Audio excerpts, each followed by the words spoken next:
Welcome to With One Accord, presented by the Houston Chamber Choir each Monday and Friday to renew and refresh us through the power of choral music. I'm Robert Simpson, founder and artistic director. In 1997, 8 civic-minded Dallas musicians gathered together with a mission to fill a gap they saw in their city's cultural life by founding a children's chorus. Their choice to lead this new enterprise was Cynthia Nott, a highly respected conductor with an impressive track record as a music educator. It was an inspired choice. Starting with 75 children and 2 choirs, Cynthia and her leadership team have steadily built this choir, the Children's Chorus of Greater Dallas, into an award-winning national leader with 8 ensembles, drawing its 500 singers, grades 4 through 12, from 53 communities within a 33-mile radius of downtown Dallas. No less a figure than Jaap van Zweden, former director of the Dallas Symphony Orchestra, has called them one of the best children's choruses I have ever heard. In fact, they serve as the official children's chorus of the Dallas Symphony. One of Cynthia's proudest achievements is making the magnificent Meyerson Symphony Center their performance home. Cynthia says, "I love watching my 4th graders walk onto the Meyerson stage for the first time to perform for more than 1,600 people. It sends a message to their souls that the music they are creating is important and that they are worthy of creating it." In addition to their own concert season and performances with the Dallas Symphony, they regularly collaborate with many of Dallas's top groups. Tours have taken them to New York's Carnegie Hall, Chicago's Symphony Center, St. Peter's Basilica in Rome, and the Cathedral of Notre Dame in Paris. Asked what her greatest challenge has been over these 24 years, Cynthia's answer is both surprising and understandable: finding places with free parking to rehearse her 500 singers each week. But like every other obstacle, Cynthia and her team have found a way. She says, "Monday night, when our rehearsals take place, is my favorite night of the week because 450 families, 5 conductors, 6 assistant conductors, and 6 accompanists travel from all over Dallas to create beautiful music together." Here is Cynthia to introduce the piece she and the Children's Chorus of Greater Dallas will perform for us. Thank you, Bob, for featuring the Children's Chorus. We are so proud and honored to be a part of this. Our first piece is by Ruth Watson Henderson. It is from her set Songs of the Nativity, and she sets the poem by Annie Aitken Zinman called Peace, and she uses tone clusters to create a sense of mystical joy and beauty of the season. Our second piece is an arrangement by Roger Stratton of the ancient French carol Patapon, and you really hear the conversation between the flute and the drum. Very joyful setting. I hope you enjoy.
Chamber Choirs with One Accord is your one-stop shop for choral joy.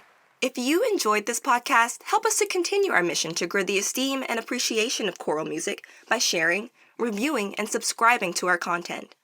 As a 501c3 nonprofit, support from listeners like you allows us to continue making new and exciting programming. For more information about us and how you can support our work, please visit houstonchamberchoir.org/give.